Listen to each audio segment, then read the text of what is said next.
Hi sis, last கிளாஸில் வந்து இந்த பேக் நெக்கை எப்படி மார்க் பண்ணுறதுன்னு மட்டும்தான் காட்டியிருந்தேன். இதை நான் இப்போ பென் வச்சு ஹைலைட் பண்ணி காட்டுறேன். அதே மாதிரி இன்னொரு சைடும் இதே வந்து எப்படி இன்னொரு சைடும் நம்ம ட்ரேஸ் பண்ணுறது அப்படிங்கிறதையும் காட்டுறேன். பேக் நெக் மார்க் பண்ணும்போது நம்ம பென்சில் யூஸ் பண்ணி மார்க் பண்ணியிருந்தோம் இல்லைங்களா, அந்த மார்க்கிங்ஸ் எல்லாத்தையுமே இப்போ நான் இந்த ஸ்டிக் பென் யூஸ் பண்ணி மார்க் பண்ணுறேன். இப்போ நான் வரைஞ்சிருக்க இந்த லைன் வந்துட்டு இந்த டாட் வரைஞ்சதுக்கப்புறம் பண்ண மார்க்கிங். இந்த டாட்டை நீங்கள் வைக்கிறதா இருந்தால் இந்த மார்க்கிங் வந்து ரெடி அளவில் இருந்து நம்ம இந்த டாட்டை எவ்வளோ வைக்கிறோமோ அந்த அளவுக்கு வந்து எக்ஸ்டெண்ட் பண்ணிக்கணும். இப்போ டாட் வைக்கலன்னா நம்ம ரெடி அளவுக்கே நம்ம மார்க் பண்ணிக்கலாம். இப்போ நான் இதில் டாட் வரைஞ்சிருக்கிறதுனால ரெடி அளவில் இருந்து ஒரு 1/2 இன்ச் வந்து தள்ளி லைன் போட்டிருக்கேன். அதே மாதிரி இப்போ டாட்டையும் வந்துட்டு நான் இங்கே ஹைலைட் பண்ணிக்கிறேன். ஏன்னா இந்த டாட்டை நம்ம இன்னொரு சைடும் ஹைலைட் பண்ணணும், அதனால் நான் இந்த பக்கம் ஹைலைட் பண்ணுறேன். இப்போ டாட்டை ஹைலைட் பண்ணியாச்சு. இப்போ நெக்கை ஹைலைட் பண்ணுறேன். நெக்கை ஹைலைட் பண்ணும்போது இந்த பாக்ஸை ஹைலைட் பண்ணக்கூடாது, வெறும் இந்த கர்வ் ஷேப்பை மட்டும்தான் ஹைலைட் பண்ணணும். இந்த நெக்கில் வர கர்வ்லாம் வந்துட்டு ரொம்ப இம்பார்ட்டண்ட்டான மார்க்கிங்ஸ். அதை கையால் பண்ணாதீங்க, ஸ்கேல் யூஸ் பண்ணி ஹைலைட் பண்ணுங்கள்.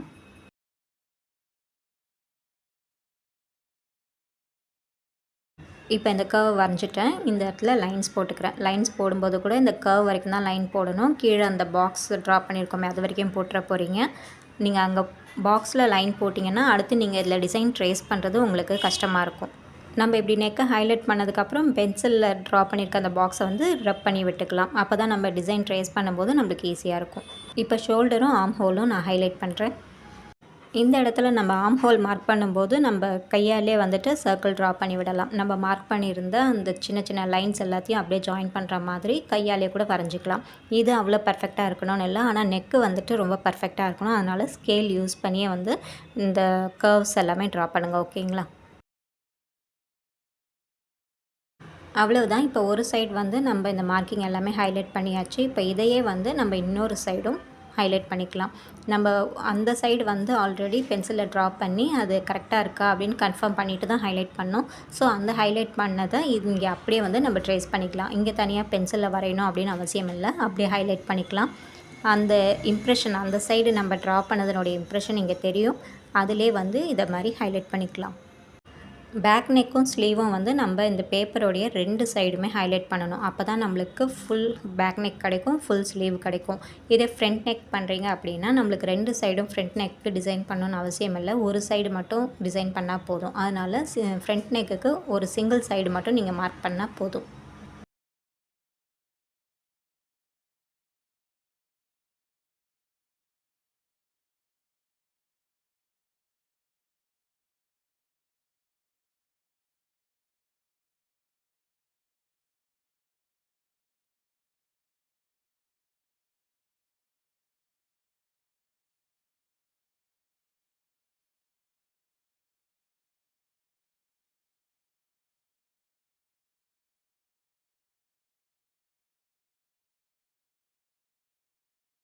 அவ்வளவுதான். இப்போ இந்த சைடும் மார்க்கிங்கை ஹைலைட் பண்ணியாச்சு. இப்போ ஓப்பன் பண்ணி காட்டுறேன் பாருங்கள். இப்போ நம்மளுக்கு ஃபுல் பேக் நெக் வந்து கிடச்சிருச்சு.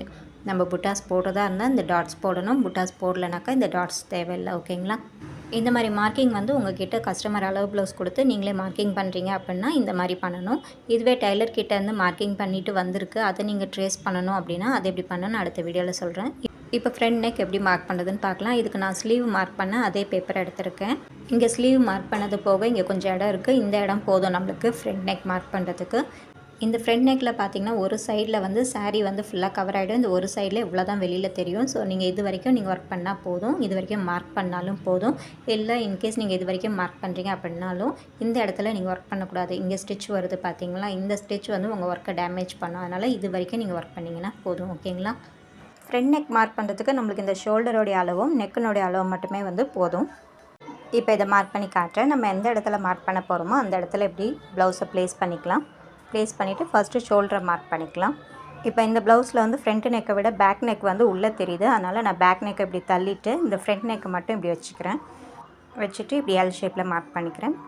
அந்த எல் ஷேப் எதுக்கு அப்படின்னா இந்த நெக்கினுடைய அளவும் ஷோல்டருடைய அளவும் இப்படி இது பண்ணுற மாதிரி மார்க் பண்ணுற மாதிரி இப்படி பண்ணிக்கிறேன். அதே மாதிரி இந்த ஷோல்டரில் வர அந்த ஜாயிண்ட்டில் இருக்க ஸ்டிச்சுக்கும் ஒரு மார்க் பண்ணிக்கிறேன். இப்போ இந்த இடத்துல பார்த்திங்கன்னா இந்த நெக்கு கூட நம்ம யூஸ் பண்ண வந்து கீழே இறங்கின மாதிரி இருக்கும். அதையும் வந்து இந்த இழையெல்லாம் இப்படி ஸ்ட்ரைட்டாக வர மாதிரி இப்படி இழுத்து வச்சுக்கோங்க. இப்படி இழுத்து வச்சுட்டு அதுக்கப்புறம் மார்க் பண்ணுங்கள். இந்த மாதிரி கரெக்டாக வச்சுக்கணும். கரெக்டாக வச்சுட்டு அதுக்கப்புறம் அந்த ஷேப்புக்கே அந்த நெக்கு எந்த ஷேப்பில் ஸ்டிச் பண்ணியிருக்காங்களோ அந்த ஷேப்புக்கே வந்து நம்ம இப்படி மார்க் பண்ணிக்கலாம். நான் இப்போ உங்களுக்கு டெமோக்காக நான் இந்த பேப்பர்லேயே மார்க் பண்ணி காட்டிகிட்ருக்கேன். உங்களுக்கு இவ்வளோ நெருக்கமாக இந்த ஸ்லீவும் இந்த நெக்கும் ரொம்ப நெருக்கமாக இருக்குது, இந்த மாதிரி வேண்டான்னு ஃபீல் பண்ணிங்கன்னா நீங்கள் வேறு தனியாக ஒரு பேப்பரில் கூட மார்க் பண்ணிக்கலாம். இப்போ இதுக்கு ஆம் ஹோல் தேவையில்லை, இருந்தாலும் உங்களுக்கு ஆம் ஹோலும் தேவை அப்படின்னு நீங்கள் ஃபீல் பண்ணிங்கன்னா அது எப்படி மார்க் பண்ணணும்னு சொல்கிறேன்.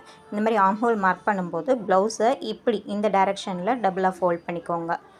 அதாவது ப்ளவுஸ்னுடைய ஃப்ரண்ட் சைடு வந்து வெளிப்பக்கமாக தெரிகிற மாதிரி இந்த டைரெக்ஷனில் இப்படி ஃபோல்ட் பண்ணிக்கோங்க. இப்படி நீங்கள் ஃபோல்ட் பண்ணும்போது உங்களுக்கு இந்த ஸ்லீவோடைய ஃப்ரண்ட் சைடு இந்த பக்கம் வரும். இப்படி பேக்கில் திருப்பினீங்கன்னா இதுதான் இந்த ஸ்லீவோடைய ஃப்ரண்ட் சைடு. ஸோ நீங்கள் அந்த ஃப்ரண்ட் சைடை அப்படியே வச்சு நீங்கள் மார்க் பண்ணிக்கலாம். இப்போது நம்ம மார்க் பண்ண அந்த ஷோல்டர் பாயிண்டில் இந்த ஷோல்டரை இப்படி கரெக்டாக வச்சுக்கோங்க. வச்சுக்கிட்டு இந்த ப்ளவுஸ்னுடைய இந்த ஸ்லீவை வந்து இப்படி திருப்பினீங்க அப்படின்னா உங்களுக்கு அந்த ஸ்டிச்சு வந்து உங்களுக்கு தெரியும். நான் ஆல்ரெடி வந்து ஸ்லீவ் மார்க் பண்ணும்போது உங்களுக்கு அந்த மெத்தட் சொல்லி கொடுத்துருப்பேன். இப்படி திருப்பினீங்கனாக்கா உங்களுக்கு இந்த ஸ்டிச்சு வந்து தெரியும். அந்த ஸ்டிச்சை ஒட்டியே வந்து நீங்கள் மார்க் பண்ணிக்கிட்டே வரணும். ஓகேங்களா? நீங்கள் ஷோல்டரில் மார்க் பண்ண பாயிண்டில் ப்ளவுஸ் கரெக்டாக ஃபிக்ஸ் பண்ணியிருக்கீங்களா அப்படிங்கிறத கன்ஃபார்ம் பண்ணிக்கிட்டு இந்த இடத்துல வந்து இப்படி மார்க் பண்ணிக்கிட்டே வாங்க.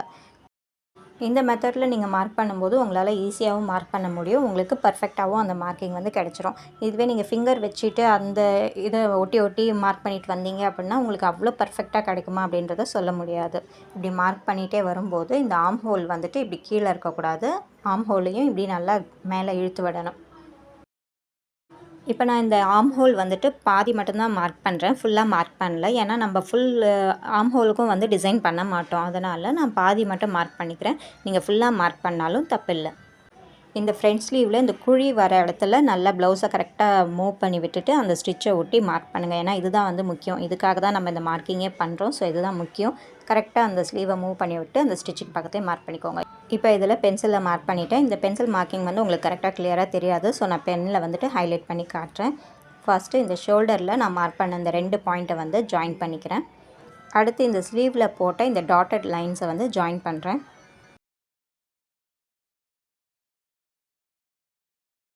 இப்போ இந்த ஃப்ரண்ட் நெக்குக்கு நம்ம ட்ரா பண்ண இந்த டாட்டட் லைன்ஸை மார்க் பண்ணிக்கலாம். அவ்வளவுதான், ஃப்ரண்ட் நெக்குக்கு இந்த மார்க்கிங்கே போதுமானது. இப்போ நம்ம ஃப்ரண்ட் நெக்கில் மெலிசாக இப்படி டிசைன் பண்ணுறோன்னா இந்த ஸ்லீவ் தேவையில்லை. ஒருவேளை நீங்கள் ஹெவி ப்ரைடல் ப்ளவுஸ் பண்ணுறீங்க, இவ்வளோ தூரத்துக்கு டிசைன் பண்ணுறீங்க அப்படின்னா இந்த ஸ்லீவ் வந்து உங்களுக்கு தேவைப்படும். பிகினர்ஸ் வந்து மார்க் பண்ணும்போது கரெக்டாக மார்க் பண்ணிவிட்டு வாங்க. ஆனால் ஒர்க் பண்ணும்போது எது ஸ்லீவ் எது ஃப்ரண்ட் நெக் அப்படிங்கிறதுல ஒரு சின்ன கன்ஃபியூஷன் வரும். அதனால் இதில் ஏதாவது சின்னதாக ஒரு மார்க்கிங் வச்சுக்கோங்க. இது ஸ்லீவ்னாக்கா எஸ்ன்னு எழுதிக்கோங்க, ஃப்ரண்ட் நெக்குக்கு எஃப்னு எழுதிக்கோங்க. அந்த மாதிரி ஏதாவது ஒரு மார்க்கிங் வச்சுக்கோங்க. மார்க்கிங் வச்சுட்டு ஒர்க் பண்ணிங்கன்னா ஈஸியாக இருக்கும். இதை ட்ரை பண்ணி பார்த்துட்டு டவுட்ஸ் இருந்தால் வாட்ஸ்அப் பண்ணுங்கள். தேங்க்யூ.